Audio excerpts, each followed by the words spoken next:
جواد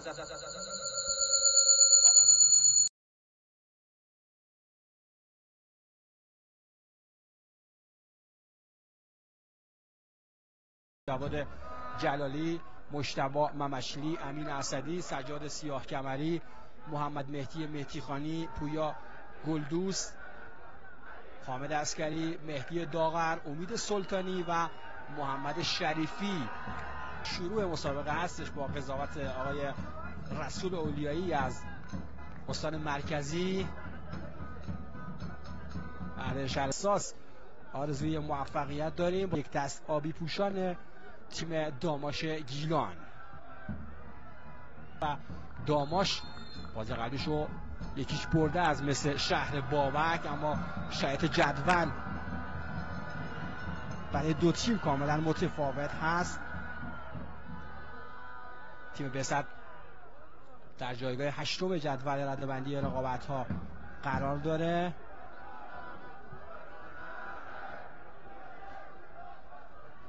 با 26 امتیاز و تیم داماش گیلان فقط 20 امتیاز اندوخته که 3 امتیازش مال بازی قبلشه و در جایگاه 15 ایستاده و شرایط خوبی در جدول ندارن داماشی ها. و علی نظر محمدی اومده تا این تیم رو نجات بده از مهلکه سقوط. پرتاب برای بازیکنان داماش خواهد بود. رستمی پرتاب میکنه روی دروازه، مهدی داغر واسه برمیگردونه، واسه پشت محوطه جریمه. سجاد سیاه کمری است که توپ رو دورتر میکنه. بازی در زمین خیس و لغزنده باشگاه آزادی داره برگزار میشه. بازیکنای داماش به این شرایط جوی سخته برای بازیکنای تیم بسط.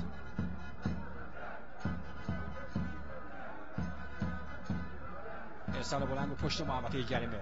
یوسف بهزادی بازی رو آغاز کرد، دروازه‌بان اسکری فراز و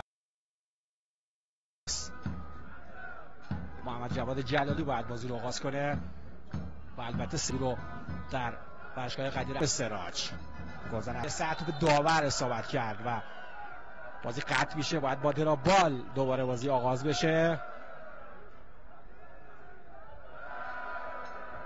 توی این هوای سرد و بارانی 18 بهمن ماه سال 1403 بیفته که من بتونم بیفت. بازی رو بهزادی باید دوباره آغاز کنه. حساب کار 0-0 مساوی است. جدال تیم‌های بسط کرمانشاه و داماش گیلان ایستگاه 20 رقابت‌های لیگ دسته یک فوتبال باشگاه کشور جام آزادگان. بازی رو یوسف بهزادی باید آغاز کنه. دروازه‌بان چپ پای تیم داماش بلند به میانهای زمین.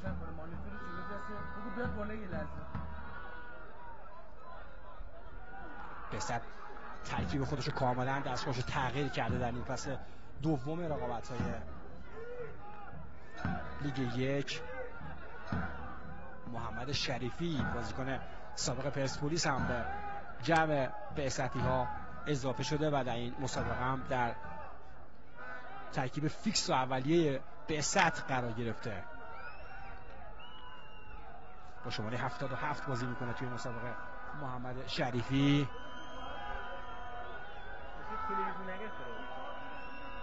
بازی رو بهزادی باید دوباره آغاز بکنه.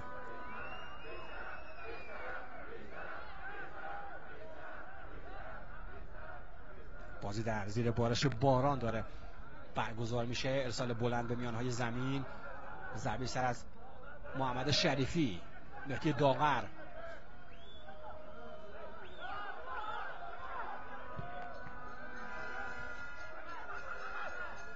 باز هم بازیکن داماش سایل به توپ رسیده. میلاد رونی مدافع امیدهای داماش هست این بازیکن.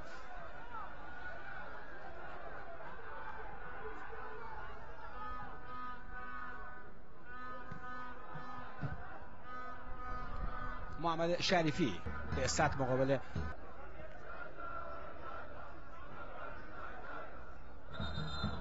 پرتاب رو حامد عسکری باید آغاز بکنه.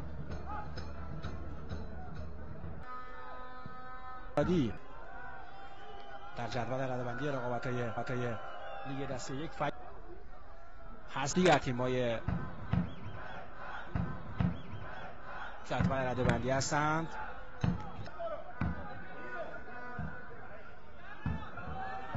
تیمش مسابقه میده و فعلا نتیجه بازی بدون گل مساوی است.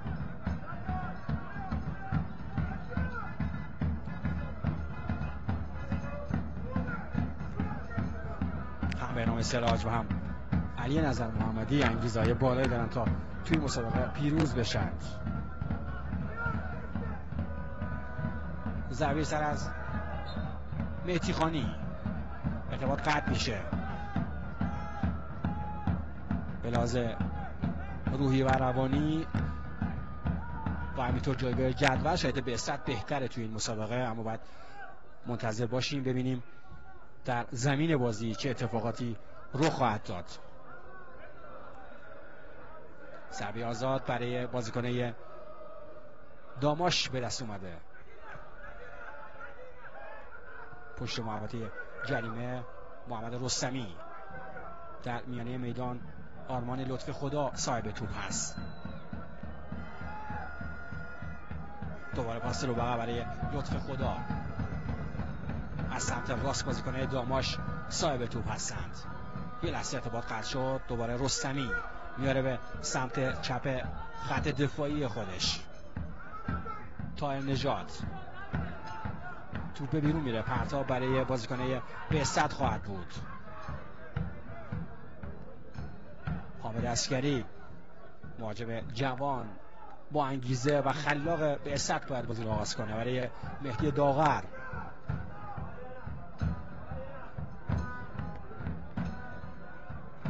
توپ در اختیار امید سلطانی است. مجتبی ممشلی،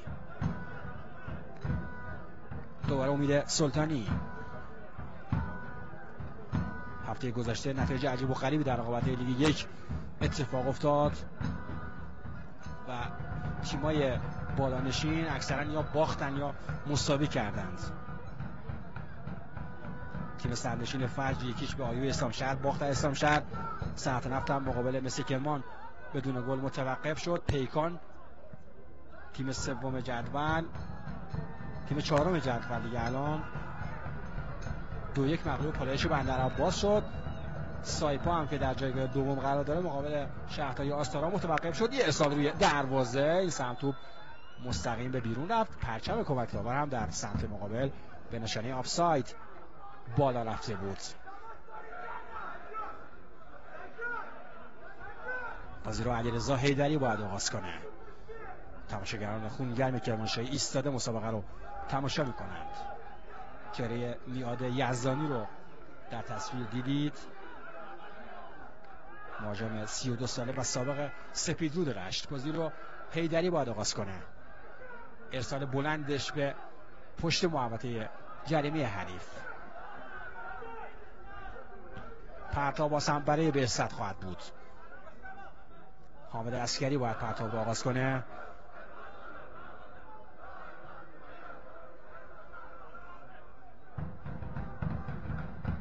پرتاب عسکری اونجا توپ رو دور کرد.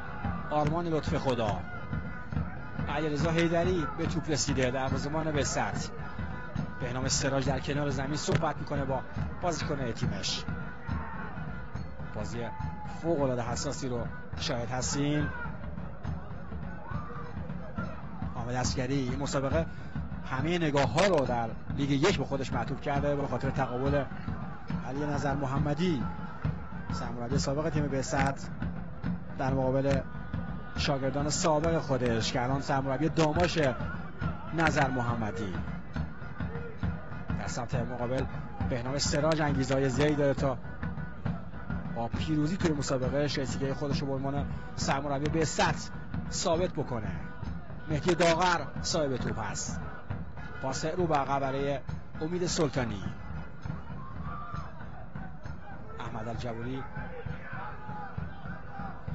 و عرفان پورافراز هم توی مسابقه مصدوم هستند. دو تا از بازیکن‌های خوب تیم بعثت توی مسابقه به خاطر مصدومیت حضور ندارند. محمد جواد جلالی روی توپ تاثیر گذاشت با سر. در میانه میدان بازیکن بسط رستمی،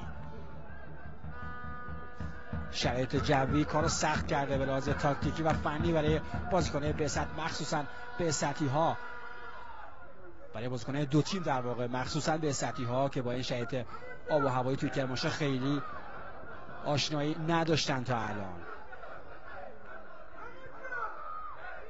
خیلی کم توی این فصلی که درش قرار داریم شاید بارش باران بودیم در بازی‌های بسط.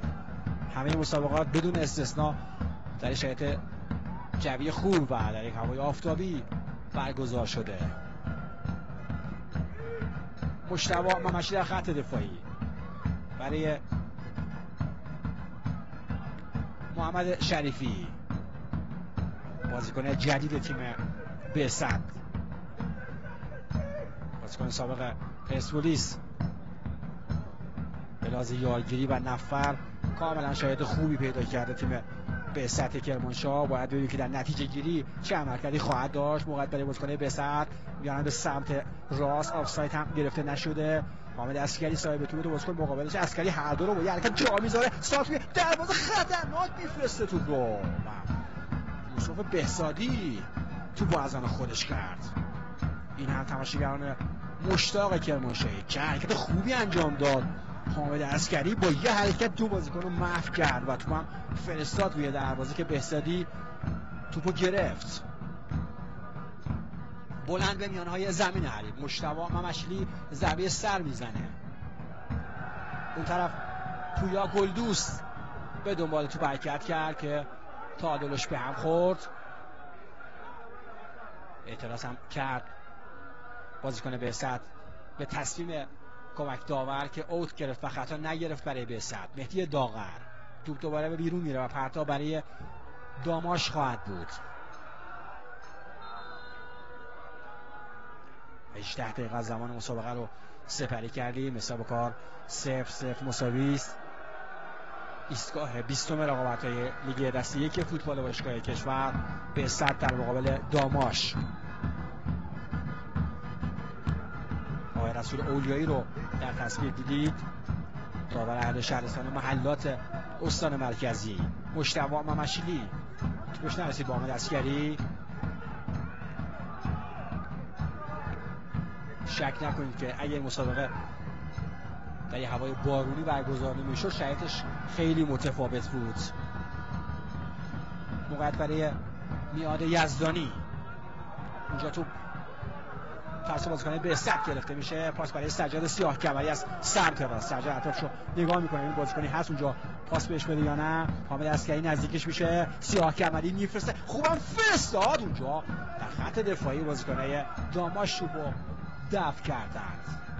رضا زاهد تبار، سجاد سیاه کمری رو ملاحظه میکنی سانترش خوب بود، منتها بازیکن بسط اونجا حاضر نبودن برای زدن ضربه سر.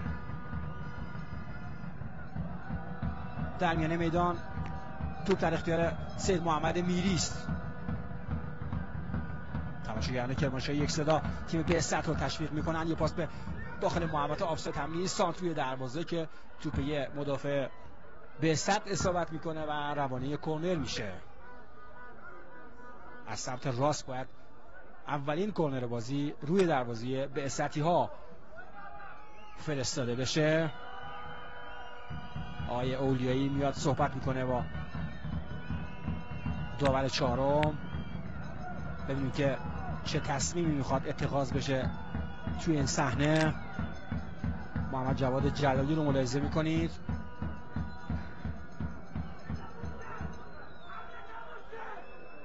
میاد یزدانی باید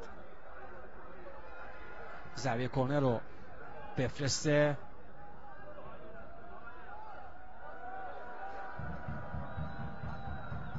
با پای راست کرنر رو روی دروازه ارسال خواهد کرد. وضعیت چمن ورزشگاه آزادی رو هم خودتون میبینید.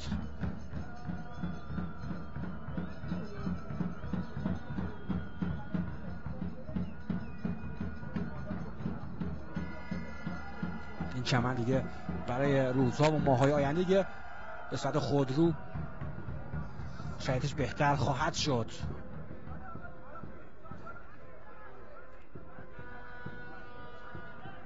توجه به در پیش بودن فصل بهار با مکس و تأخیر زیاد کورنر حالا فرستاده میشه. یزدانی میفرسته دروازه، اونجا با سر توپ رو به خوبی دور کرد محمد مهدی خانی و این توپ که در نهایت در اختیار حیدری قرار میگیره. با پای چپ سریع بازی رو آغاز کرد. با بازیکن بهزاد پویا گلدوست، خود گلدوست پاس رو برقرار برای محمد جواد جلالی. مهدی خانی میاره به سمت راست خط دفاعی بهزاد، جایی که مجتبی ممشلی حضور داره.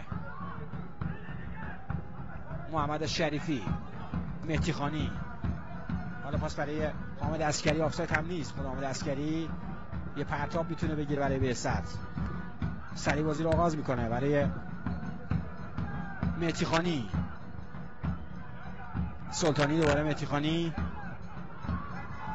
سجاد سیاه کمری برای مهدی داغر، حالا محمد جواد جلالی دوباره برای سجاد سیاه کمری، باز هم محمد جواد جلالی. حالا موقعیت هست برای محمد شریفی، سانتوی دروازه، تو برگشت داده شد. دوباره شریفی به دنبال توپ. رستمی کاپیتان تیم داماش، یه لحظه اشتباه. دوباره محمد شریفی برای مهدی خانی. خود مهدی خانی میخواد سانت بکنه که سانتش جالب نبود، تو به بازیکن داماش اصابت کرد و به بیرون رفت.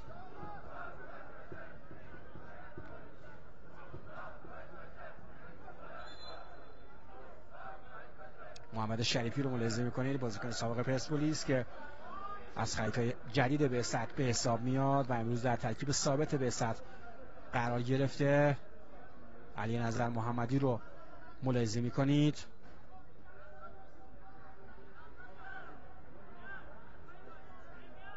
با توجه به شناختی که از نفرات بهزاد داره و سبک بازی و نوع بازیشون، اومده تا در کرمانشاه بهزاد رو ببره.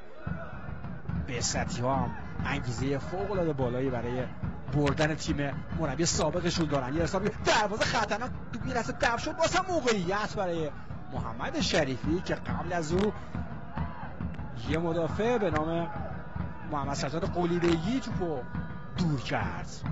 پرتاب برای بهزاد. محمد جواد جلالی میاد از اون پرتاب بلند انجام بده که ضربه سر که توپ باز همراهی کورنر میشه برای بهزاد. فشار بهزادی ها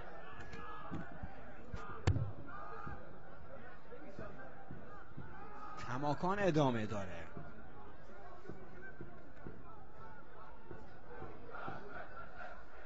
محمد مهدی خانی پشت این توپ قرار گرفته، با پای راست باید کورنر رو بفرسته. بازیکن سابق پرسپولیس میفرسته روی دروازه به تیر دورتر، خیلی دور بود سانترش و توپ در اون سمت محمد جواد جلالی میرسه که او رها میکنه تا با یه پرتاب بلند بازی رو آغاز کنه.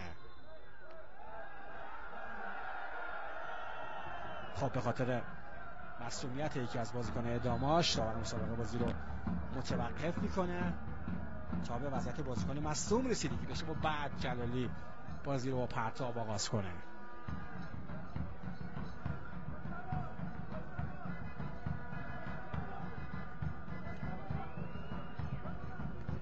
چهارمین دقیقه مسابقه،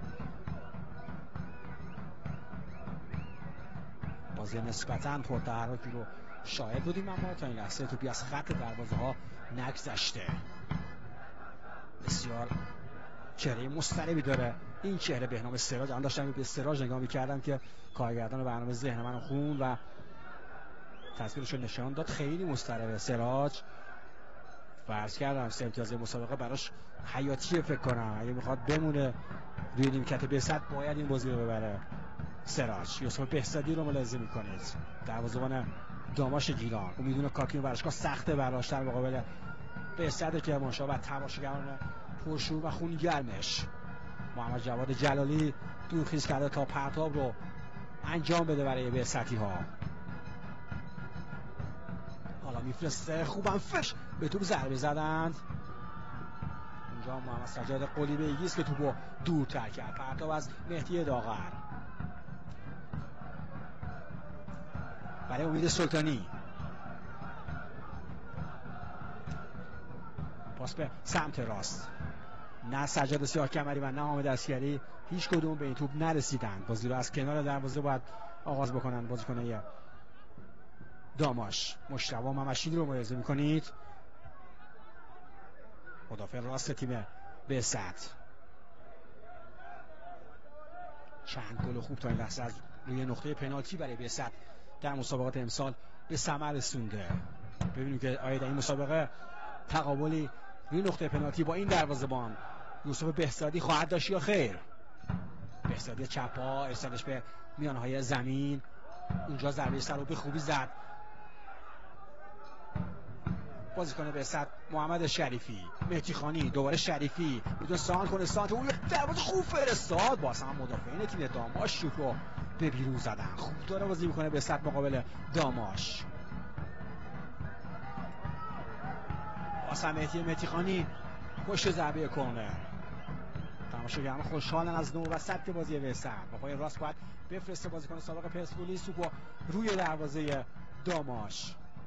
مهدی خانی میفرسته به تیر یک موقعیت. این ضربه سر که از بالای دروازه توپ توسط مدافعین به بیرون زده شد. کرنر باز هم تکرار خواهد شد برای بسط. سراج صحبت میکنه با بازیکن تیمش از راه دور. دوباره مهدی خانی باید بفرسته، باز هم با پای راست. مهدی خانی میفرسته، این بار زمین کوتاه موقعیت و این ضربه از مجتبی ممشلی. باز هم توپ راه کرنر شده.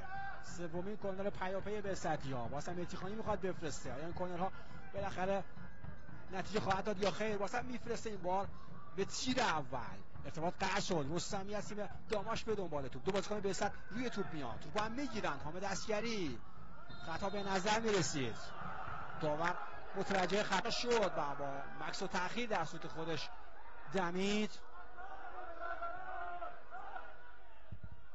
بازی متوقف شده. اعتراض نیمکت بسط به خاطر خطایی که بازیکنان داماش انجام دادند.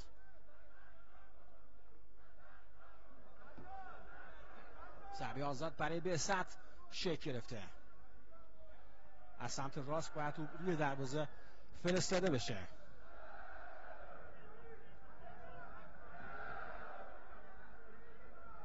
حساسیت مسابقه فوق‌العاده بالاست. همه نگاه ها به شاگردان سابق علی نظر محمدی است و مربی سابق بسط و همینطور بهنام سراج. مسابقه چه سرنوشتی خواهد داشت؟ فعلا باید نظاره‌گرمون باشیم. محمد جواد جلالی ضربه آزاد خطرناکی رو میخواد روی دروازه داماش بفرسته. داغرم نزدیک توپ هست، اما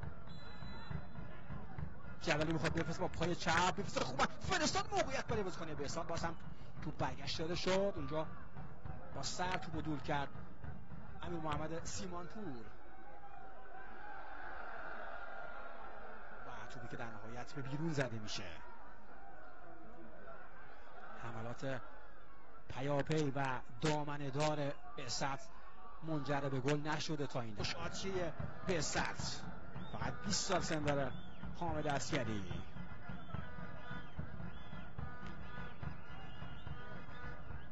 محمد جواد جلالی، سجاد سیاهکمری. بسط خودشو در زمین مسابقه پیدا کرده. اونها دارن کم کم عادت میکنن به شرایط سخت زمین و اشکال آزادی تو این روز بارانی. باز هم اعلام توقف بازی. آقای اولیایی داور عراقی این مسابقه بازی رو به سود بسط این بار متوقف کرده.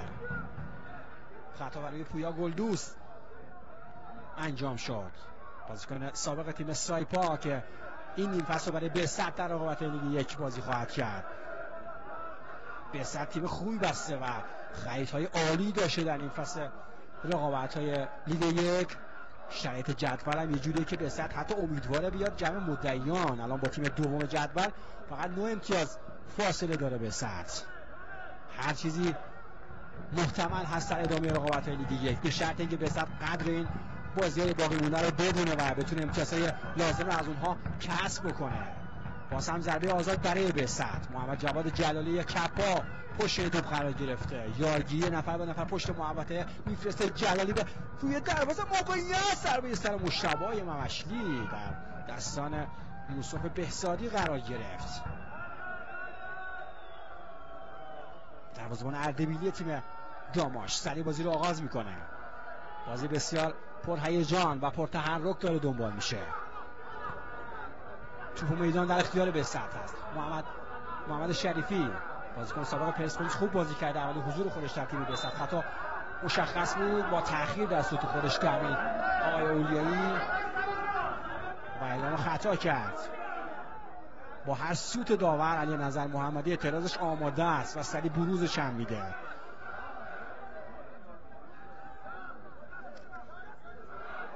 رسول اولیایی رو دیدی، داور 34 ساله این مسابقه که کار سختی رو برای قضاوت این مسابقه خواهد داشت. خودش هم میدونه از داوری خوب فوتبال کشورمون هست.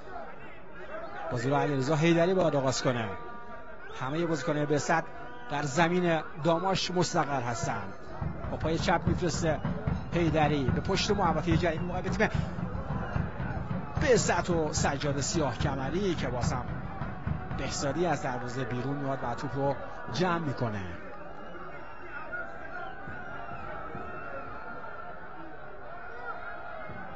بسط با بهنام سراج یه برد و یک مساوی تونسته کسب بکنه.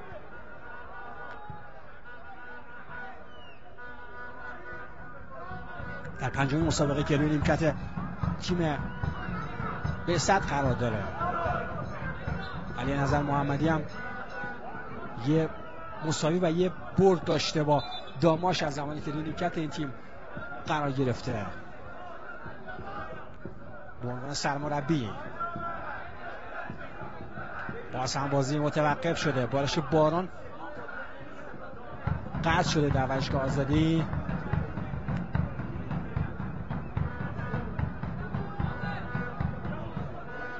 الان دوباره شروع شد، یعنی شرایط جوی یه جوری که واقعا باید آفرین گفت و تحسین کرد تماشاگران پرشور کرمانشاهی را که در یک هوای بارانی اومدن و خیلی هاشون حتی بتونه داشتن چتر و در زیر باران این مسابقه رو تماشا میکنن. عشق به فوتبال واقعا تو این شهر و دیار موج میزنه و این قابل ستایشه برای شهر کرمانشاه و استان کرمانشاه. بسط نماینده استان کرمانشاه فقط نیست، بسط نماینده غرب کشور است در رقابت لیگ دسته اول فوتبال باشگاه کشور. یک تیم پرطرفدار و محبوب و دوست داشتنی که در اولین حضور خودش در رقابت لیگ یک هم قابل قبول ظاهر شده، هرچند که تغییراتی که در کادر فنی ایجاد شد هم مزید بر علت شد تا نتونه نتیجه بهتری بگیره. بسط با ثبات کنه بسط محمد جواد جلالی از سمت چپ برای پویا گلدوست. بازم توپ بیرون میره. پرتا برای بازیکن داماش خواهد بود. رستمی گلدوست مهدی داغر یه لحظه تو تاثیر گذاشت، بازم ارتباط قطع شد.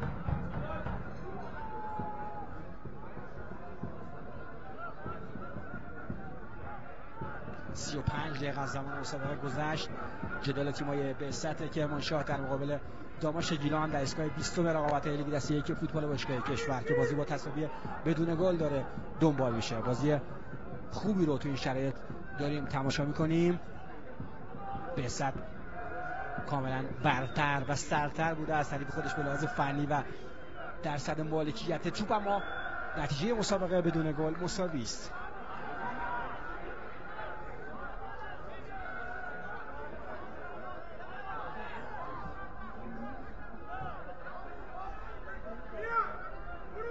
سابقه بازی داره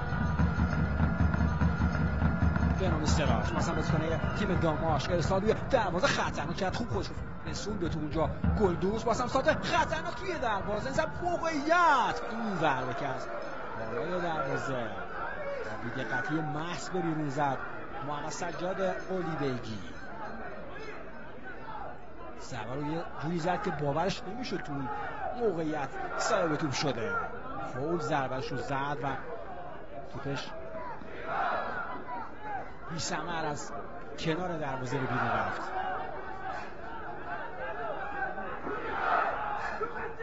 آقای بهمن اختیاری رئیس اداره بخش و جوانان شهرستان کرمانشاه هم حاضر هستن. حضور مسئولین خیلی میتونه دلگرم کننده باشه برای فوتبالیستای کرمانشاهی، کما اینکه واقعا همیشه شاهد حضور مسئولین توی رقابت امسال بودیم. استاندار محترم جناب آقای دکتر حبیبی اومدن ورزشگاه آزادی، بازی بهتر از نزدیک تماشا کردن. آقای منوشهر تامین مدیر کل ورزشگاه جوانان استان کرمانشاه، آقای سلمان محمدی مدیر کل آموزش پرورش استان کرمانشاه هم در ورزشگاه حاضر هستن و میگم واقعا این یک همدلی رو ایجاد میکنه برای فوتبال استان کرمانشاه تا انشالله این تیم بتونه روزهای خوبی رو پیش روی خودش در رقابت امسال ببینه. در خط دفاعی مجتبی ممشلی صاحب توپ هست.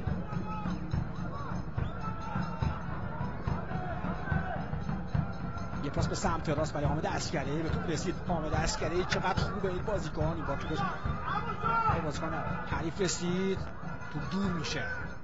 ممشلی، سجاد سیاه کمری از همونجا ضربه‌شو میزنه. چقدر هم خوب زد کاپیتان سجاد سیاه کمری.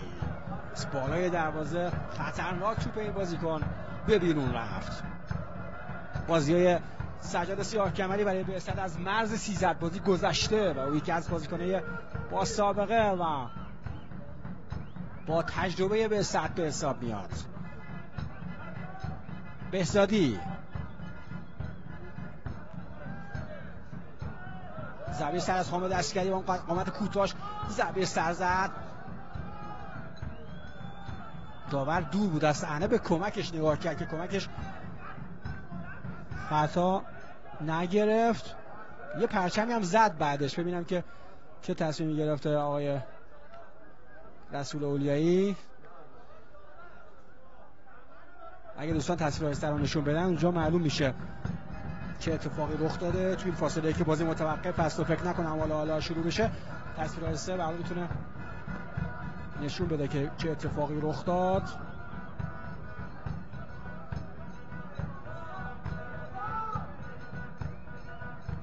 خب پرتاب برای بعثتی‌ها به رسم بازی جوان مردانه توپو در اختیار بازیکن‌های داماش قرار میدن. از سمت راست خط دفاعی میداد رونین صاحب توپ است برای داماش. رستمی کاپیتان تیم داماش گیلان زیر توپ میزنه رامین آقالو، بازیکن سابق همین تیم بعثت که با جدا شدن علی نظر محمدی او هم از بعثت جدا شد و رفت به تیم جدید علی نظر محمدی.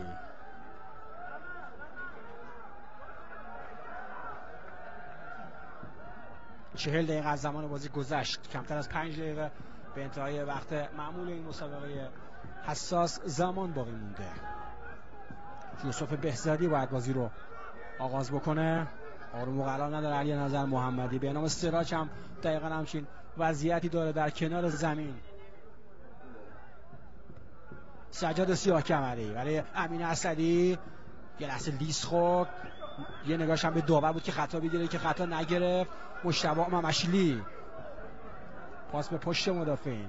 سجاد سیاه کمری به نام خطای کاپیتان بعثت میشه از سوی کمک داور. رامین آقالو رو ملاحظه میکنید.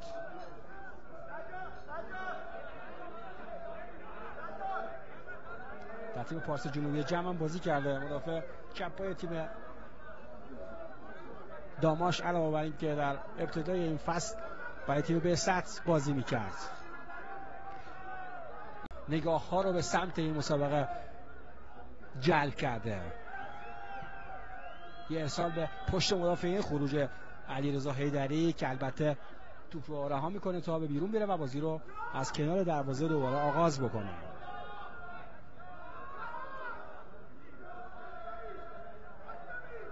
بازی در زیر بارش بیوقفه باران در ورزشگاه آزادی کرمانشاه داره برگزار میشه. هوا خیلی سرد نیست. یه لحظه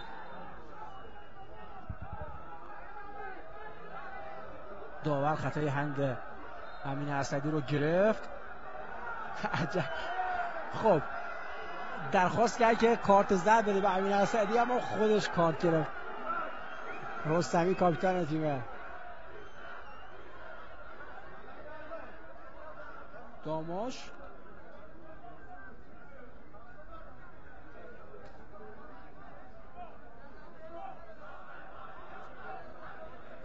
کارت رو داد به کاپیتان داماش آقای اولیایی.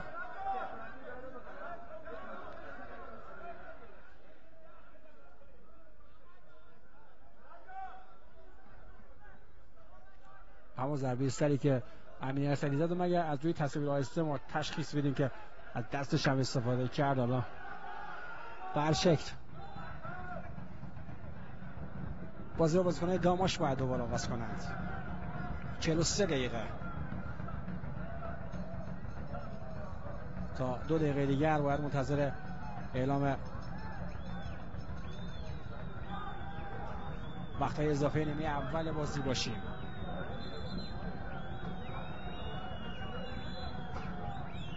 آیا بازی با تساوی بدون گل به اتمام خواهد رسید در نیمه اول یا خیر؟ بهزاد خوب بازی کرده انصافا توی این مسابقه، کاملا برتر از حریف خودش، اما شاید ایرادی که همیشه بوده به تیم سراج این بوده که در حمله گلزنی خیلی موفق نبوده. واسه موقعیت پشت مدافعین تو در نهایت به علیرضا حیدری میرسه و هم سری بازی رو به گردش در میاره. ضربه سر از میری، پرتاب واسه برای بهزاد. امید سلطانی، شاید 3 دقیقه وقت اضافه اعلام بشه برای پایان نیمه اول. 4 دقیقه دارن نشون میده الان. 4 دقیقه فکر کنم من دیدم اعلام کرد به دار چهارم آقای رسول اولیایی، داور این مسابقه. حامد عسکری، یه موقعیت خوب برای بازیکن بهزاد شکل گرفته. محمد شریفی، موقعیت هست برای گلدوست. خود گلدوست از همونجا ضربه‌شو میزنه تو به مدافع اصابت کرد. داور چهارم میاد کنار زمین. اعلام 3 دقیقه وقت اضافه، همون 3 دقیقه که پیش بینی کرده بودیم داور اعلام میکنه برای پایان نیمه اول.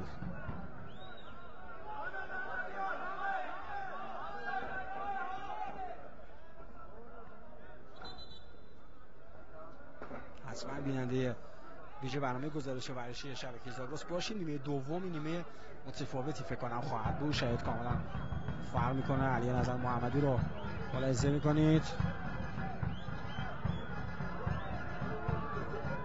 سجاد سیاه کمری پشت توپ قرار گرفته.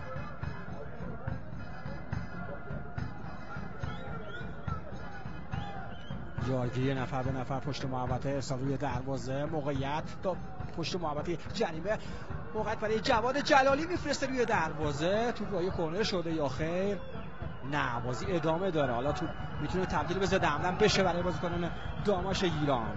سیمانپور، یه لحظه ارتباط قطع شد. سیاه کمری و خطای سجاد سیاه کمری، دست به جیب میشه. عمدی نداشت سجاد سیاه کمری، خطا برای شاید اخطار رو به هر حال داره به همین اعتراض میکنه که نداشت سجاد سیاه کمری. کاپیتان تیم بهزاد. باز هم تماشا کنیم. اصلا عمدی نبود حرکت سیاه کمری، اما برشید خطا به سود داماش گرفته شد. بهنام سراج کاملا نگران اوضاع این بازی است. ساعتش هم داره نگاه میکنیم، اولش تموم این مسابقه و سراج باید به فکر نیمه دوم باشه و به فکر نیمه مربیان باشه.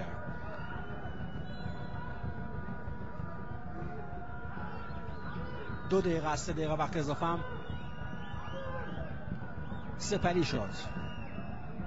بعد 1 دقیقه تا پایان نیمه اول.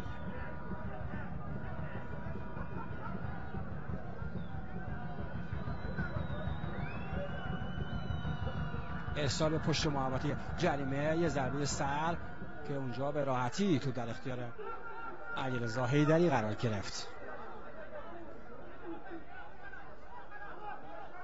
حامد عسکری، سجاد سیاه کمری، یه لحظه سجاد اشتباه کرد، حامد عسکری اومد کمکش.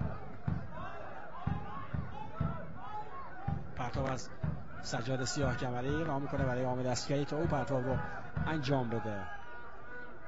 سیاه کمری پاس برای امین اسدی، توپ با سر دور میشه، اعلام خطا. داور خیلی به کمکش داره نگاه میکنه.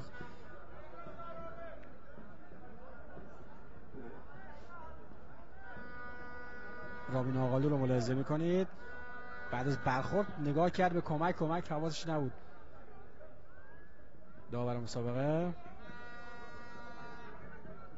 این هم تماشاگران خونگرم کرمانشاهی ملاحظه میکنید با چه وضعیتی دارن بازی رو نگاه میکنن. واقعا غنیمت هست حضور تک تک این عزیزان در ورزشگاه آزادی و برای حمایت از تنها نماینده استان کرمانشاه و غرب کشور در رقابت‌های لیگ دسته یک فوتبال باشگاه کشور.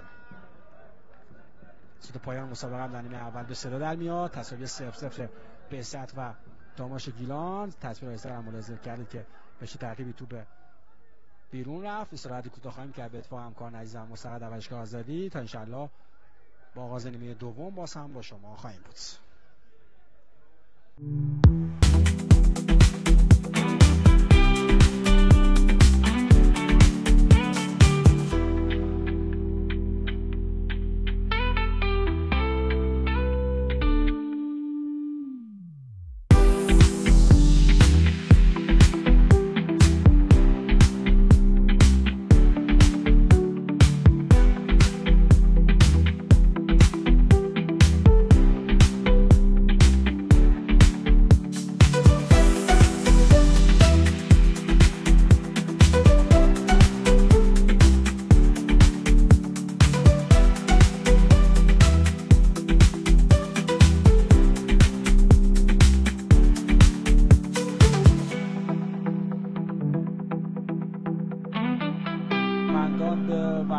فوتبال در استان کرمانشاه و جای جای کشور عزیزمون ایران اسلامی. اینجا ورزشگاه آزادی کرمانشاه است و این هم تماشاگران پرشور و مشتاق کرمانشاهی که منتظرن تا نیمه دوم جدال تیم‌های بعثت کرمانشاه و داماش گیلان آغاز بشه. بازی حساس هفته 20 رقابت‌های لیگ دسته یک با قضاوت این داور عراقی آقای رسول اولیایی که در نیمه اول قضاوتش خوب بود بدون مشکل و انشالله که نیمه دوم هم بدون مشکل کوبه داوری مسابقه بازی رو قضاوت بکنند.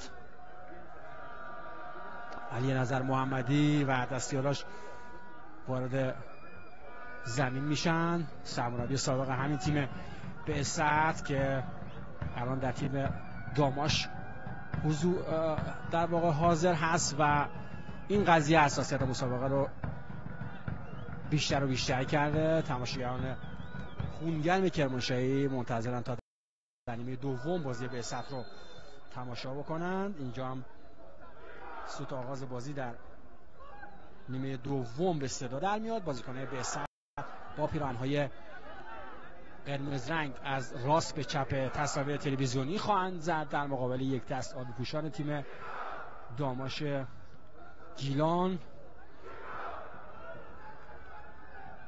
یه بار دیگه موقعیت داخل محوطه جریمه و اعلام خطا چسبیده به خط طولی محوطه جریمه اعلام خطا به سود بهست میشه. خطایی که برای حامد عسکری اعلام شد. داور میره تا با کمک صحبت بکنه. پشت محوطه خطا اعلام شده. نیمه اول بازی پر تحرکی رو شاهد بودیم علیرغم شرایط نامساعد جوی و خیس بودن چمن ورزشگاه آزادی، اما بازی قابل قبول و پرتحرکی رو از دو تیم شاهد بودیم. در بیشتر دقایق تیم بهست صاحب توپ و میدان بود، اما بازی با تساوی بدون گل به پایان رسید. در همین دقایق و ثانیه‌های ابتدایی ضربه آزاد از فضای فوق‌العاده ایدال برای بازیکن بهست به دست اومده.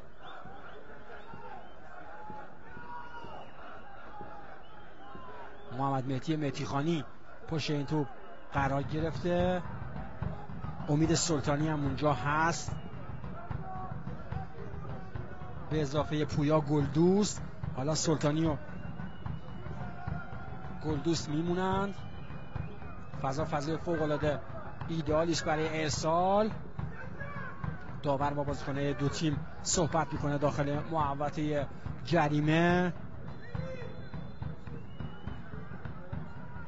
امید سلطانی میفرسته، خوب فرستاد و توی دروازه پرچم کمک داور، اما بالا رفته.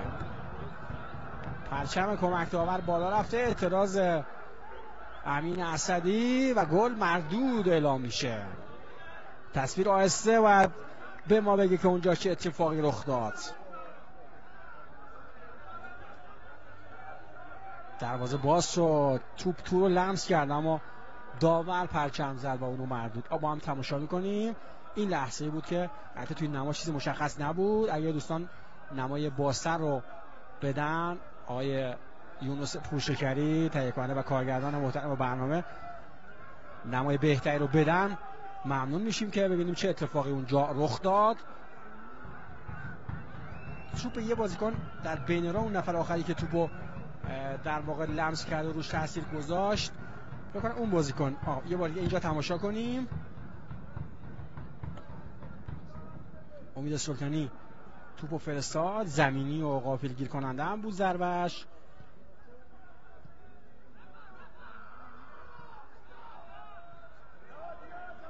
تصویر آهسته رو تا لحظات دیگر خواهیم دید. لحظه‌ای که گل بهست مردود اعلام شد که کامل ندیدیم این صحنه رو.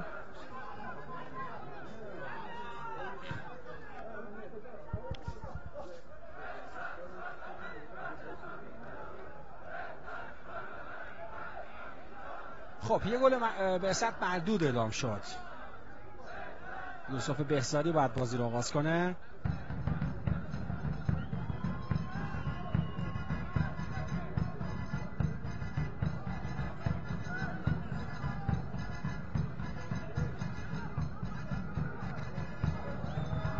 واسه موقعیت برای بازیکن داماش گیلان داخل محوطه جریمه، میشه اونجا بازی کنه داماش. بازی متوقف شده. یه بازیکن تیم داماش روی زمین افتاده. بازی متوقف هست. داور مسابقه هم دست به جیب میشه. ما هم تماشا کنیم. این لحظه ای بود که بازیکن تیم داماش به خاطر تمارض کارت زرد گرفت. بازیکن شماره 62 از تیم داماش هم به بازی میره.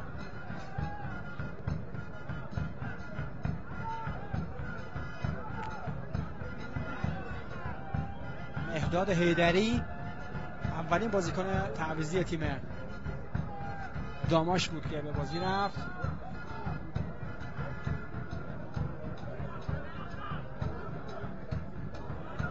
ببینیم که اندیشه‌های مربیان دو تیم چه نتیجه‌ای رو در بر خواهد داشت برای نیمه دوم این مسابقه. محمد جواد جلالی از تیم بهست صاحب توپ است برای مجتبی ممشلی. یه پاس به پشت مدافعین داماش، سیاه کمری به دنبال توپ دوباره به بیرون میره. شما بینندگان عزیز و ارجمند ویژه برنامه گزارش ورزشی، بیننده جریان زنده بازی تیم‌های بعثت کرمانشاه در مقابل داماش گیلان هستید. بازی هفته 20 رقابت‌ها که در روز 18 بهمن ماه در آستانه 46مین سالگرد پیروزی انقلاب اسلامی در ورزشگاه آزادی داره برگزار میشه. دوشنبه آینده 22 بهمن ماه هست، سالگرد پیروزی شکوهمند انقلاب اسلامی و قطعاً جامعه ورزشی استان کرمانشاه و جامعه فوتبالی کرمانشاه هم دوش با سایر ورزشکاران و ورزش دوستان کشورمون و دیگر اقشار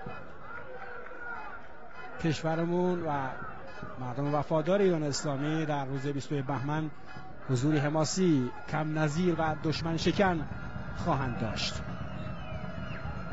چرا به نام سراج رو هم در تصویر ملاحظه فرمودید. یک نیمه حیاتی رو پیش رو داره بهنام سراج.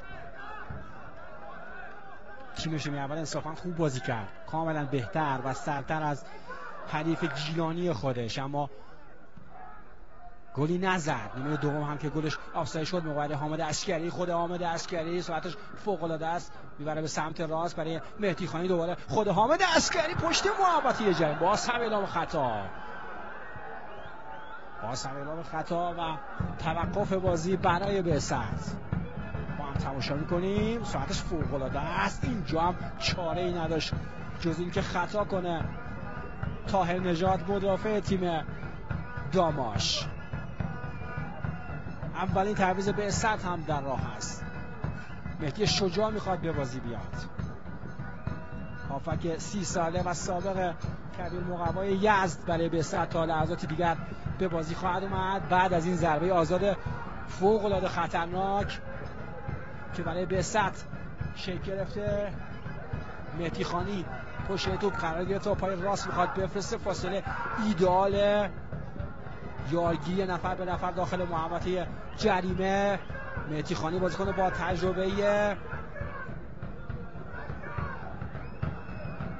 جای عارف سیفی خالیه تو این صحنه برای زدن ضربه سر. مهدی خانی میفرسته به تیر دورتر، یه ضربه سر و توپی که از کنار دروازه به بیرون زده شد. امین اسدی بود که این ضربه رو زد. با هم تماشا میکنیم. سانتر عالی مهدی خانی دقیقاً روی سر امین اسدی. قامت بلندی نداره اما تو شاید خوب ضربه‌اش رو زد این بازیکن امین اسدی.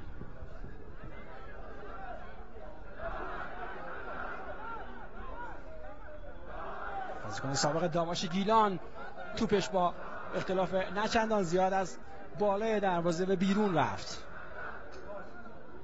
باز هم بازیکن بعثت محمد شریفی، بازیکن سابق پرسپولیس، پاس بسیار خوب برای حامد عسکری. خود حامد عسکری سانت به دروازه و کجا زد این توپ رو پویا گلدوست. باز هم تماشا میکنیم. عالی فرستاد توپ روی دروازه. تشکر میکنم از همکاران عزیزم در واحد فنی، کارگردان محترم برنامه‌های پورشکری که خیلی سریع و به موقع تصاویر رایسته رو به ما میدند. بازی بسیار جذاب و پرهیجان داره دنبال میشه. عماد میرجوان میخواد به بازی بیاد به همراه مهدی شجاع. دو تا تعویض برای بعثت برای پیروزی در این مسابقه حساس. گلدوست زمین مسابقه رو ترک میکنه. مهدی شجاع به بازی میره. تصویر رایسته صحنه قبلی رو هم ملاحظه فرمودید. مهدی داغر هم جای خودش رو به عماد میرجوان میده. عماد میرجوان مهاجم سابق سپاهان و پیکان در رقابت لیگ برتر به بازی میاد.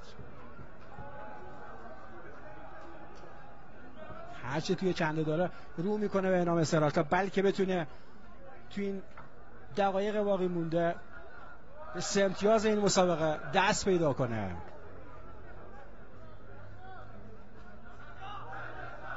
یوسف بهزادی رو میبینید که پزشکی ها روی سر او هست. خوشبختانه مشکلش جدی نیست. دروازه‌بان تیم داماش و به بازی برخواهد گشت.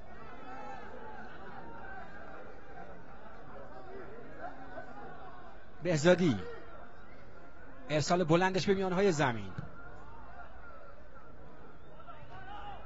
علیرضا حیدری. خب تعویض بعدی برای تیم داماش خواهد بود. بازیکن شماره 17 میخواد به بازی بیاد. علی خدایی به بازی خواهد رفت برای داماش.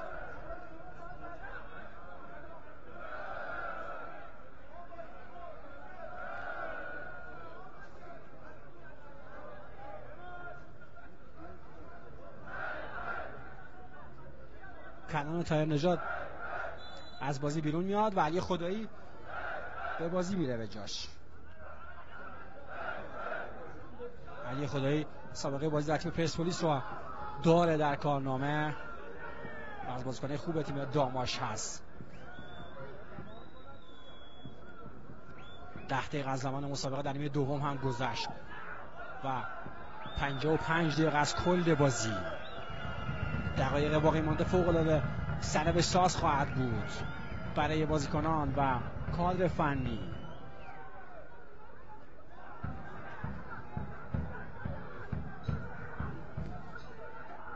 پرتاب برای بسط.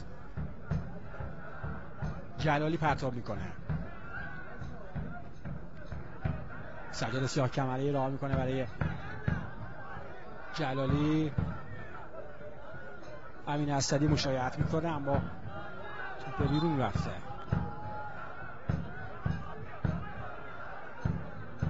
پرتاب برای داماش. جلالی ضربه سر از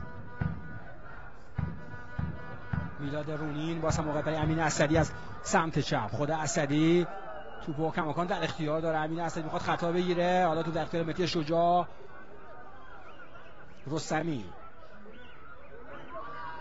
دوباره خود رستمی کاپیتان تیم داماش گیلان. سجاد سیاه کمری تو میخواد. سجاد سیاه کمری یه چرخ میزنه. حالا میسپاره به جلالی.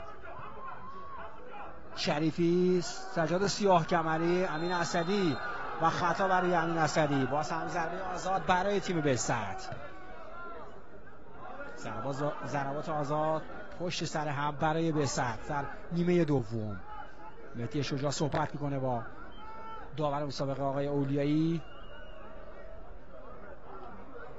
نکنید اینجا بود که داور خطای میلاد رونین رو گرفت بر روی امین اسدی. فضای فوق العاده مناسب و ایدئالی است. یوسف بهزادی صحبت میکنه با مدافعین تیمش. تماشاگران خونگرم کرمانشاهی ایستاده بازی رو نظاره‌گر هستند. محمد مهدی خانی پشت این توپ قرار گرفته. با پای راست میخواد بفرسته. فاصله فوق العاده ایدئالی است برای زدن یه ضربه مستقیم به سمت چارچوب. مهدی خانی مستقیم حالا سانت میکنه دروازه. یه ضربه سر از کنار دروازه. این توپ هم به بیرون رفت. خوب بود کار بازیکنان بسط. نگاه کنید این ضربه سر به این شکل زده شد توسط مجتبی ممشلی که تو در چارچوب این دروازه‌بان نبود.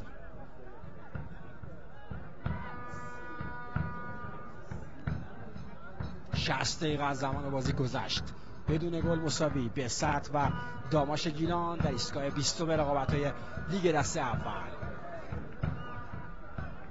اصلا موقعیت برای بازیکنان تیم بسط. اعتبار قطع شد. حالا ضد حمله داماش گیلان. اونجا موقعیت هست برای زاهد تبار. توپو کنترل کرده. جلالی مزاحمش هست. زاهد تبار. رستمی حالا ارتباط قطع میشه. ضد حمله بسط میتونه توی صحنه شک بگیره. دو بازیکن مزاحم. عماد میرجوان هستن. چه حرکت قشنگی انجام داد میرجوان. اونجا توپ از پاش جدا شد و به بیرون رفت.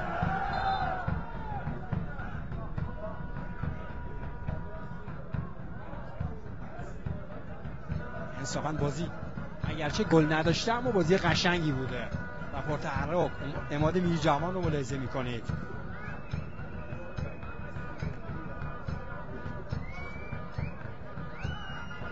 امین اسدی، خود اسدی و اونجا تو رو ترک میکنه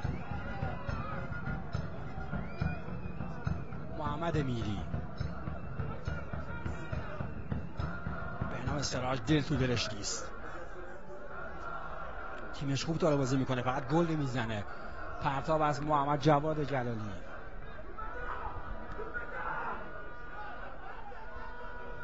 دورخیز بلندی انجام داده محمد جواد جلالی، بازیکن سابق نساجی مازندران.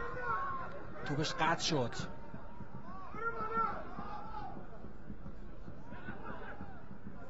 امین اسدی، سجاد سیاه کمری، امید سلطانی، حامد عسکری. خود حامد عسکری خیلی خوب بازی کرده توی مسابقه. دوباره بازی کنه به صد. امید سلطانی، پیراهن بازی کنه به صد اکثرا گلالوس شده و فکر کنم نمایش خوبی داشتن مقابل دامشی ها. دامشی که به این شرایط جوی و این زمین خاکی کاملا عادت داره. این هم لحظه است که متوقف شد حامد عسکری. از این نما هم دیدید.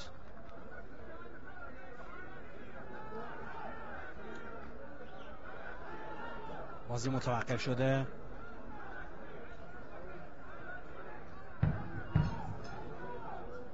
حامد عسکری از مهرهای تاثیرگذار به سطح است. این هم تماشاگران از در ورزشگاه. این هم لحظه بود که مهاجم حریف خودش رو به زمین زد و داور کارت گرفت. این هم لحظه ای که حامد عسکری متوقف شد. تصور سه لحظه های برخورد بازیکنان دو تیم و لحظات حساس مسابقه که توسط همکاران خوبم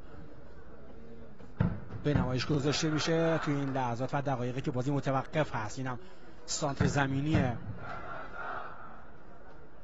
حامد عسکری بود و از ضربه‌ای که به بیرون رفت. هم تماشاگران کرمانشاهی آزاد در ورزشگاه آزادی.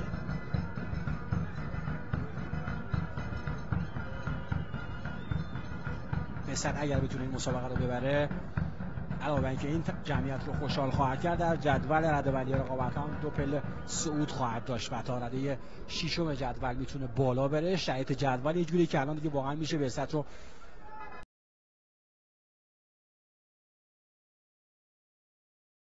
فقط 9 امتیاز فاصله داره.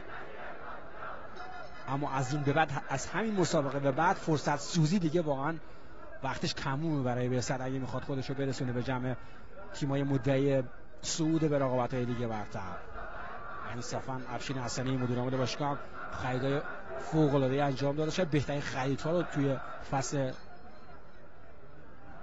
در واقع نیم فصل نقل و انتقالات همین برست انجام داده و شاید کاملا مهیاست که این تیم بتونه خودش رو به جمع مدعیان برسونه. دو تعویض همزمان من میبینم میخواد برای داماش انجام بشه تا دقایقی دیگر. پاس رو به عقب برای علیرضا حیدری.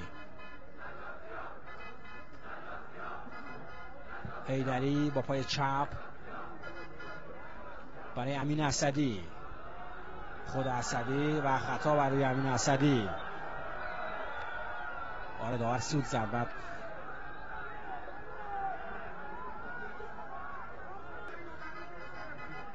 تعویض‌ها میتونن انجام بشن برای داماش اگر داور این سمت رو ببینه که حالا نگاه میکنه منتها اجازه تعویض رو نداد.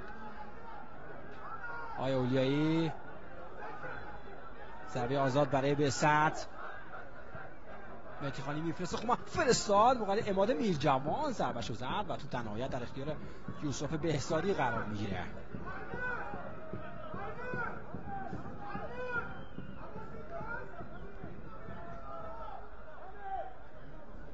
یوسف بهزادی بازی رو آغاز میکنه. امین اسدی از بازیکنایی که توی این زمین گلالود خوب داره بازی میکنه امین اسدیه که به لحاظ بدنی به حال شرایط خوبی داره برای مسابقه توی این زمین. یه ارسال روی دروازه، موقعیت مشت عالی از حیدری. کمری، پاس رو به عقب برای حیدری. حالا این سمت موقعیت هست برای امید سلطانی که خوب بازی کرده. سلطانی او هم بازیکن قلدر و تنومندیه برای این گونه زمینا. بازی ادامه داره، داور اعتقادی به خطا نداشت. حالا موقعیت خطرناک پشت محوطه جریمه و این ضربه ناامید کننده از مهداد حیدری که توپش با فاصله زیاد از بالای دروازه به بیرون رفت. بازیکنی که به عنوان یار جانشین به بازی اومد، ضربهش با این بی‌دقتی به فضای بالای دروازه زده شد. یار شماره 27 رضا شاخص به بازی میاد به جای محمد رستمی. کاپیتان تیم داماش بازوبند رو در میاره. رستمی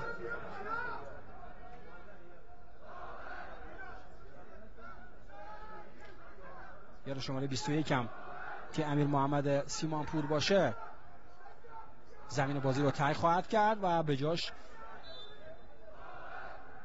رضا شاخص به بازی میاد.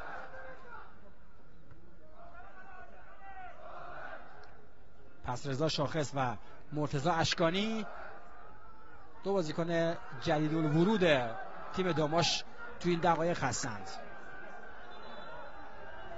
امین اسدی وقتی میبینه که یه بازیکن تیم داماش روی زمین افتاده به رسم بازی جوانمردانه توپ رو به بیرون میزنه تا به وضعیت بازیکن مصدوم تیم داماش رسیدگی بشه.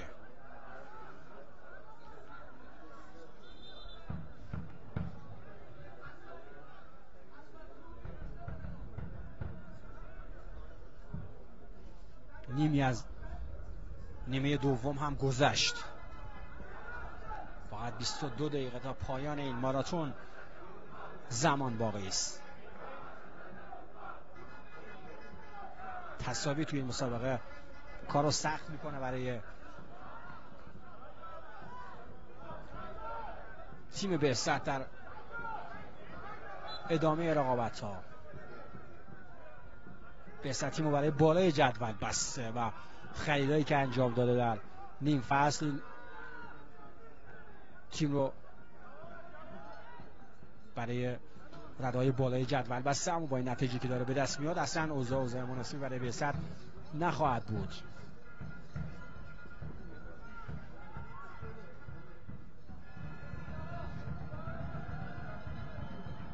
مهدی شجاع عالی توپو گرفت. امین اسدی ناکنی چقدر خوب بازی میکنه امین اسدی روی زمین گلالود. حالا واسم موقعیت برای محمد شریفی برای عماد میرجوان. محمد شریفی هم خوب بازی کرده توی مسابقه. حامد عسکری، سجاد سیاه کمری میتونه به راست ببره جایی که مهدی خانی حرکت کرده، اما ترجیح میده رو به عقب کار بکنه برای مهدی خانی. واسم از سمت راست یه پاس خوب برای مهدی شجاع داخل محوطه است. شجاع پاس رو به عقب برای سجاد سیاه کمری. حالا انتقال بازی به سمت چپ برای محمد جواد جلالی. سانت جلالی به یه مدافع اصابت کرد و راهی اوت شد. اصلا پرتا برای بهسط. تمیز بهسط میخواد به دست بیاد. هادی ابراهیمی میخواد به بازی بره برای بهسط به جای حامد عسکری. هادی ابراهیمی به جای حامد عسکری به بیرون میره که یه مسئولیتی هم داشت حامد. حالا میفرسته جواد جلالی به تیر یک موقعیت برای بازیکن بهسط و داور کمک پرچم زده کورنر گرفته. کمک داور و از سمت چپ باید توپ روی دروازه داماش فرستاده بشه. گرمای بازی بر سرمای هوا چیره شده و تماشاگران بدون توجه به سرمای هوا دارن یک صدا تیم بهسط رو تشویق میکنن. جلالی با پای چپ میخواد بفرسته کورنر رو. حالا ارسال میکنه روی دروازه. موقعیت برای بازیکن بهسط. یه لحظه تو برگشت داده شد. دوباره موقعیت آفساید نیست. جلالی میفرسته روی دروازه. کسی نیست از بازیکن بهسط. اونجا فقط بهزادی حاضر بود و توپو گرفت. خیلی دوست داره که اینجوری توپو نگه داره تا بازی تموم بشه. سخت کار برای بهزادی و تیم داماش. امین اسدی، هادی ابراهیمی، محمد شریفی خوب بازی کرده برای بهزت، اولین حضورش، بازیکنی که سابقه بازی در تیم پرسپولیس رو در کارنامه داره. سجاد سیاهکمری، به لحاظ نفرات واقعا دو تیم قابل مقایسه نیستن با هم دیگه. بهزت خیلی سرتره. محمد جواد جلالی اعتقاد داره توپ دست بازیکن حریف اصابت کرد، اما داور اوت گرفته برای بهزت. جلالی برای عماد میرجوان، پشت محوطه جریمه، خود میرجوان، جلالی دوباره برای عماد میرجوان، ارتباط قطع شد. همه بازیکنان بهزت در زمین حریف خیمه زدند. مهدی شجاع، عماد میرجوان، خود میرجوان چند تا روپایی مقابل بازیکن حریف میزنه. پرتاب برای داماش. علی نظر محمدی اعتراض میکنه به تصمیم کمک داور. بهنام سراج هموسم مضطرب و نگران اوضاع بازی است. پرتاب از میلاد رونین. سجاد سیاهکمری، امین اسدی در میانه زمین، پاس بسیار خوب برای مهدی شجاع، تو قطع شد. دوباره خود امین اسدی. داور اعتقادی به خطا نداره، بازی ادامه داره، منتها کم تعدادن بازیکنای داماش گیلان.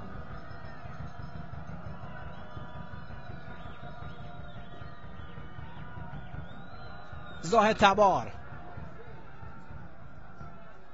اعلام خطا به سود داماش.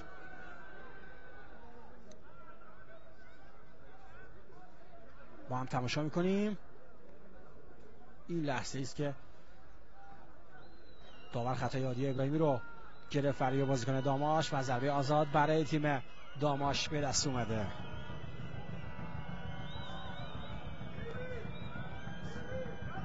ضربه آزاد برای داماش گیلان.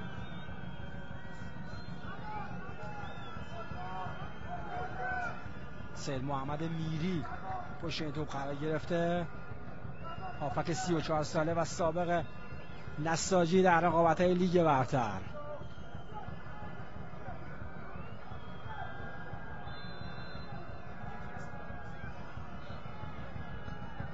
سید محمد میری با پای راست میفرسته به قصد چارچوب که توپش با فاصله زیاد از بالای دروازه به بیرون رفت. علیرضا حیدری باید بازی رو آغاز کنه. دروازه‌بان با تجربه تیم بهزت. او و تیمش وقت زیادی دیگه باید بگیم کم کم ندارن برای کسب پیروزی توی این مسابقه. امین اسدی ضربه سر و زد متا اون ور خط و داور اوت گرفته برای داماش.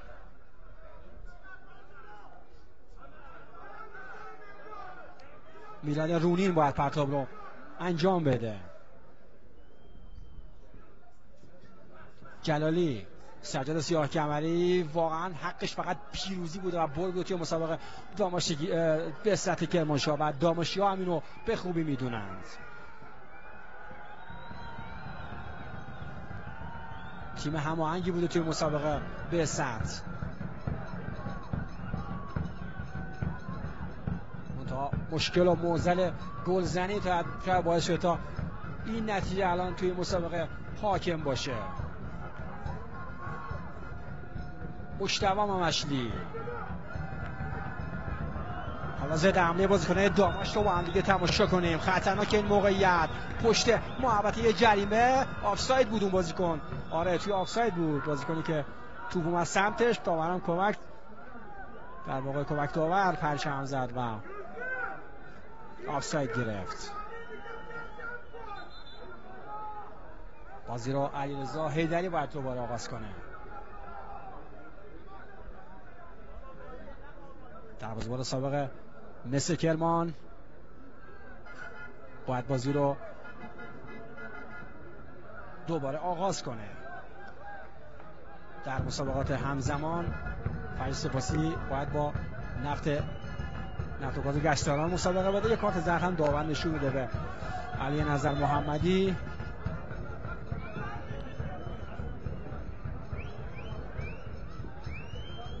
یه باری که موقعیت برای بازیکن به سطح کرمانشاه پشت محوطه جریمه. مهدی خانی سانت میکنه.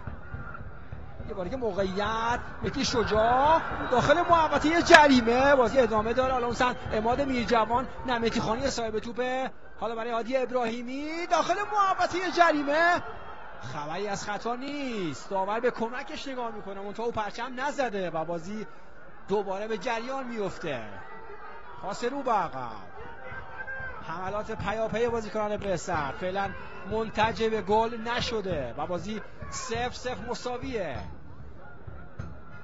باز هم از سمت راست حامد عسکری تعویض شد، اما سمت راست بهسر کماکان فعال هست و پرتحرک. پاس برای سجاد سیاه جملی، حالا میارن به سمت چپ بازیکن بهسر. یه پاس به پشت محوطه جریمه، موقعیت برای عماد میرجوان از همونجا ضربش رو میزنه است بالای دروازه. توپ عماد میرجوان به بیرون رفت. مهاجمی که به عنوان یار جانشین به بازی اومد.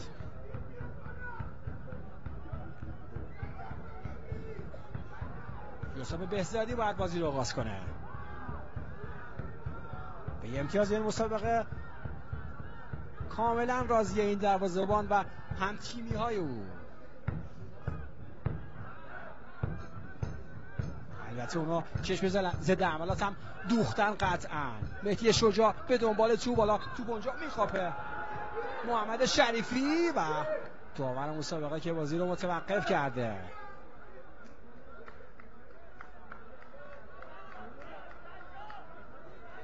آقای رسول اولیایی، داور 34 ساله و اهل شهرستان محلات استان مرکزی.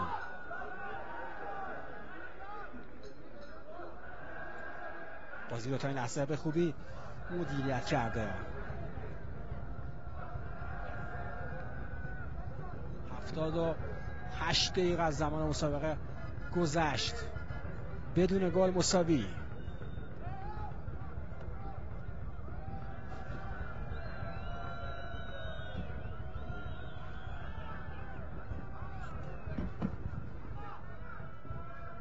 بازم بازیکن داماش ارتباط قطع شد. حالا امین اسدی صاحب توپه، یه بازیکن مقابلش خود امین اسدی، اونجا خطا برای بهزاد. اعلام خطا واسه به سود بهزاد. خوب بازی کرده توی مسابقه امین اسدی. با نگاه میکنیم اینجا هم یه خطا گرفته از بازیکن، خب اوت گرفته داور، خطا نگرفته. پرتاب برای بهزاد، خطا به نظر میرسید توی صحنه‌ای که دیدیم. محمد جواد جلالی میفرسته به تیر اول برای امین اسدی. یه بار که موقعیت پاس رو به عقب، امین اسدی دوباره میاد رو به عقب، پاس داده میشه. فرصت برای بهزاد هست که توپو بازیکن‌های داماش میگیرن. زده حمله برای داماش، منتها فقط یه بازیکن اونجا حرکت کرده، اونم زاهد تبار هست که به توپ نمیرسه این بازیکن.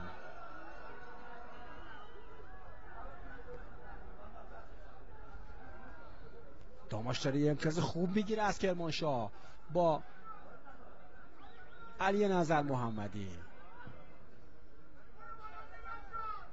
و انصافا خوب داره در میره از کرمانشاه با این نتیجه. داماش گیلان، امین اسدی پرتاب رو برای بهزاد میگیره. چهره خندان آقای رسول اولیایی که کاملا حواسش هست به صحبت‌های به نام سراج و اعتراضای علی نظر محمدی. خطای بازیکن‌های داماش یا پرتاب گرفته کمک داور مجتبی ممشلی. این لحظات باقی مونده برای تیمی که به لحاظ بدنی بتونه ادامه بده و تحلیل نره، خیلی میتونه از اهمیت و تأثیر گذار باشه. مهدی خانی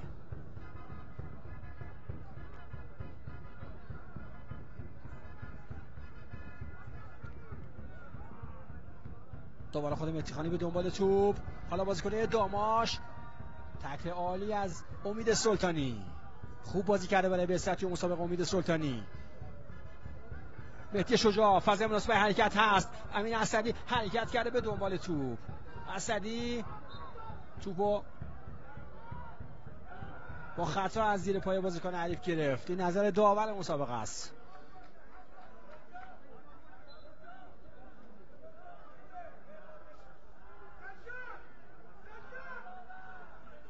سی و 6 دقیقه از زمان مسابقه در نیمه دوم هم گذشت. کمتر از 10 دقیقه به انتهای وقت معمول بازی زمان باقی مونده.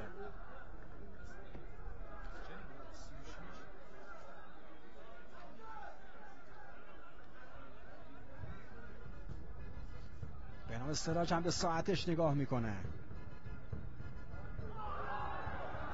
یه موقعیت، حالا بازی ادامه داره. پشت محوطه جریمه و خطا برای مهدی شجاع گرفته شد.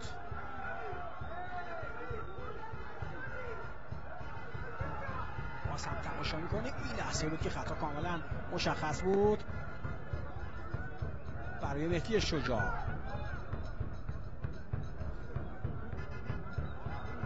داورم دست به جیبشه. کارت زرد برای بازیکن داماش در نظر میگیره. رامین آقالو صحبت میکنه با داور مسابقه، نگرانه که داور رنگ کارتش رو عوض نکنه برای بازیکن داماش. رامین آقالو کاملا مشخص از لحن صحبت کردنش.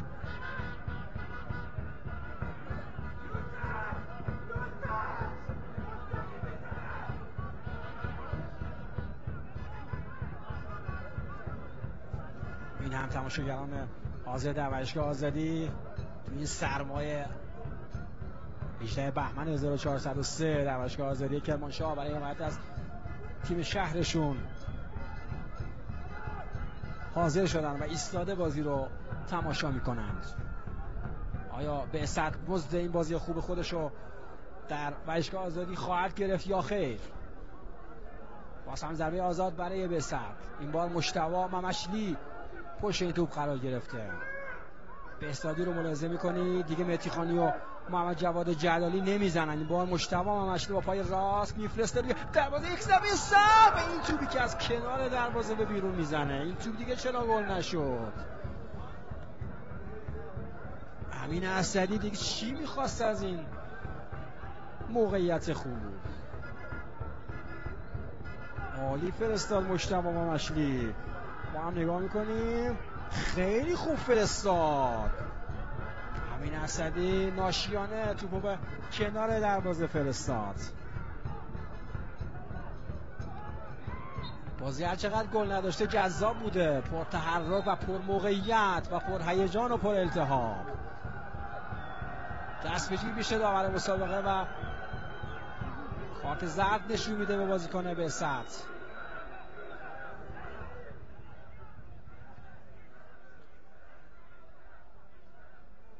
محمد شریفی رو با کارت زرد فکر کنم جریمه کرد آقای اولیایی داور این مسابقه.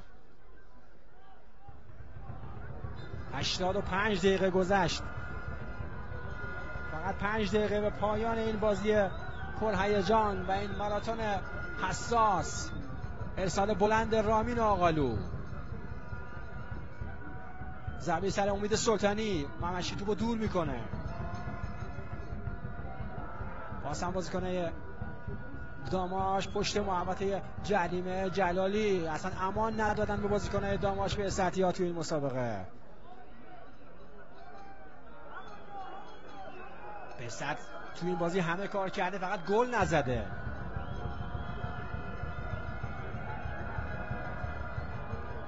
اوج هیجان در ورزشگاه آزادی. آیا توی 5 دقیقه اتفاقی خواهد افتاد یا خیر؟ فعلا که زمان برای تیم داماش داره سپری میشه. عادی ابراهیمی. ممشلی زیر توپ میزنه.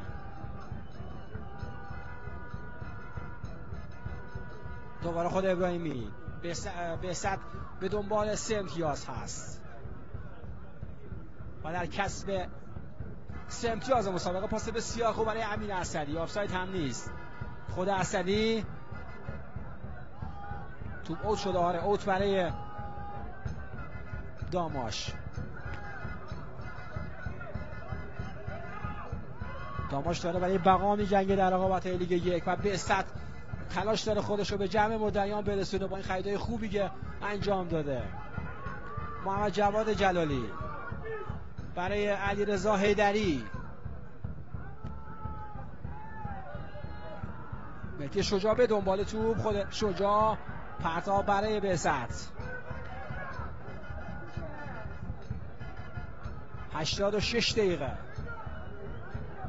رفته رفته به دقایق پایانی مسابقه داریم نزدیک میشیم. زمان به سرعت در حال سپری شدن هست برای بهزاد.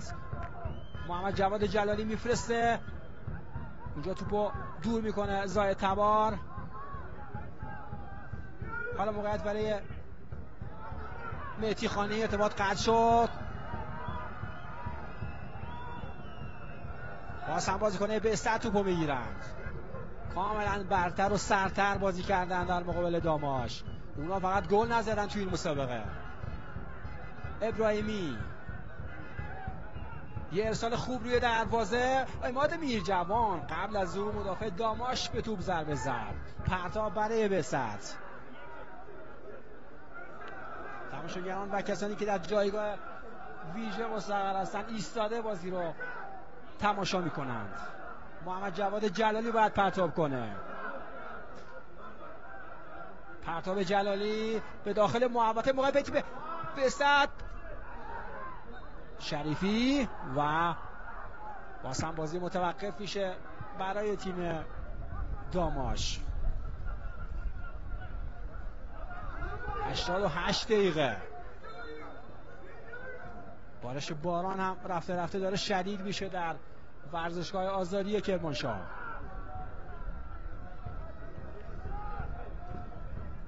این تساوی کار رو سخت میکنه برای بهزاد در ادامه مسیر خودش در رقابت لیگ یک. بهزاد هفته آینده پنجشنبه 25 بهمن ماه باید با صحت نفت آبادان مسابقه بده. در آبادان که بازی سختیه برای بهزاد.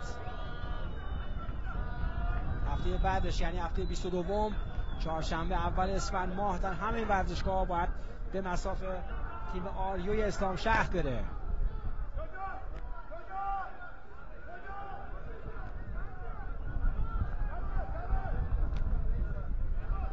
به نام سراج و شاگردانش به یه امتیاز دیگه در ورزشگاه آزادی دارن بسنده میکنند.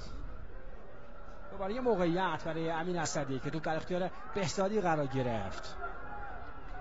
یوسف بهزادی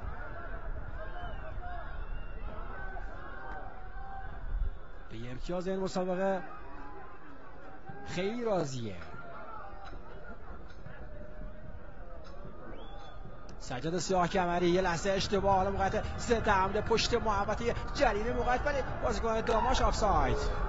آفساید کاملا مشخص بود.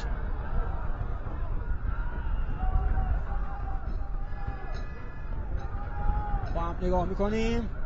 این لحظه است که به درستی پرچم کمک داور بالا رفت. علیرضا حیدری 90 دقیقه رو به اتمام هست. داور چهارم میاد کنار زمین. 6 دقیقه وقت اضافه برای پایان این ماراتون. 6 دقیقه وقت اضافه برای پایان بازی اعلام میشه. 6 دقیقه زمان کمی نیست، اما اگر رمقی باقی مونده باشه برای بازیکنان دو تیم.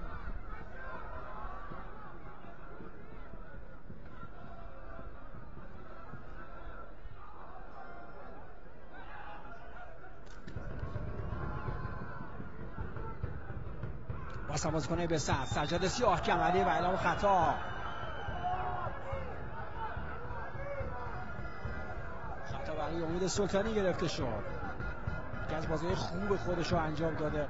امید سلطانی برای بهزاد.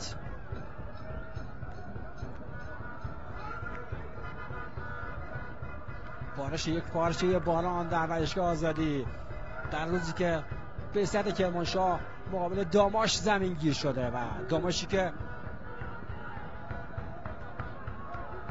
خیلی داره شانس میاره در ورزشگاه آزادی کرمانشاه و با امتیاز داره این شرایط ترک میکنه. یه ارسال دروازه موقعیت برای امین اسدی، چندمین ضربه امین اسدی باز هم از کنار دروازه به بیرون میره.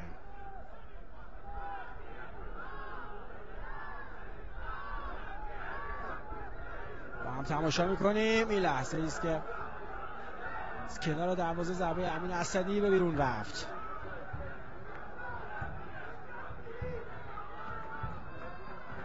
باز هم داره مساوی میگیره به نام استراج با بعثت و این همه خرید خوبش.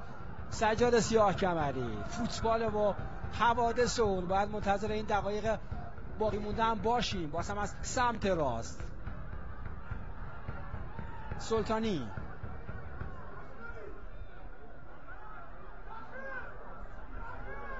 باز هم پرتاب برای بعثت.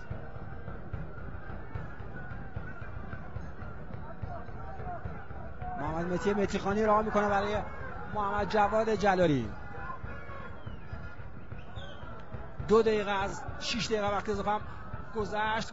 روی دروازه توپ فرستاده میشه، واسه هم با سر مدافعین داماش برمیگردونن. سجاد سیاه کمری زیر توپ میزنه. امین اسدی به دنبال توپ. حالا ضد حمله بازیکنان داماش رو ببینیم. این بار دیگه آفساید نیست، منتها سجاد سیاه کمری با قلدری میاد و توپو میگیره از بازیکن حریف. میسپاره به حیدری. ارسال بلند حیدری.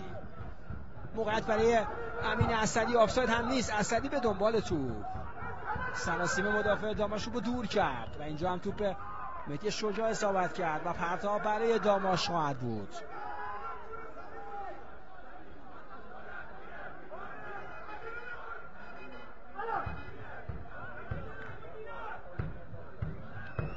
باز هم بازیکن بعثت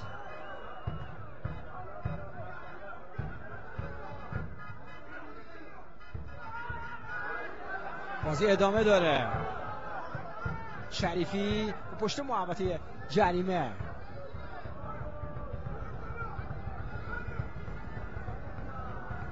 یه بار دیگه موقعیت مجتبی ممشلی کنترل میکنه تا توپ برسه به علیرضا حیدری.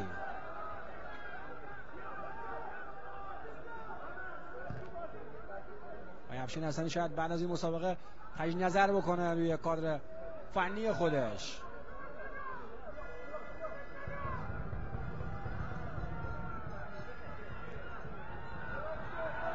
و کارشناسی کنه، موشکافی کنه علت گل نزدن بعثت رو در مسابقات.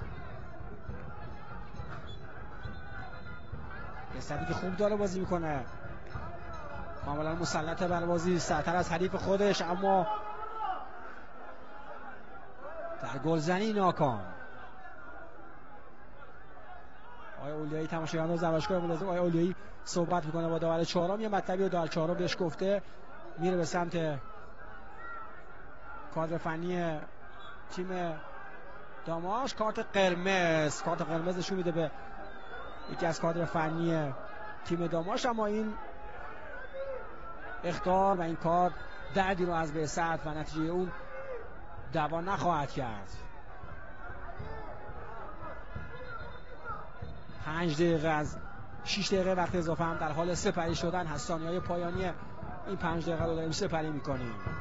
مجتبی ممشلی، ارسال بلند روی دروازه، اماده میرجوان، موقعیت برای امین اسدی. به دنبال توپ اسدی.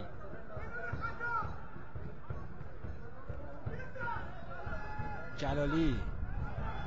حالا بازیکنای داماش دارن روحیه میگیرن از نتیجه‌ای که تا این لحظه بر مسابقه حاکم هست. بعثت هر چه زده به در بسته خورده تو این مسابقه.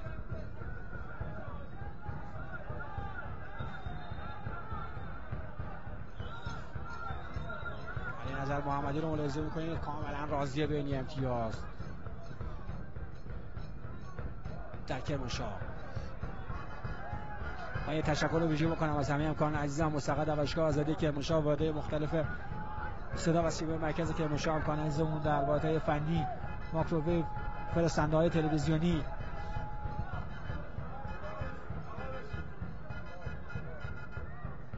حراست،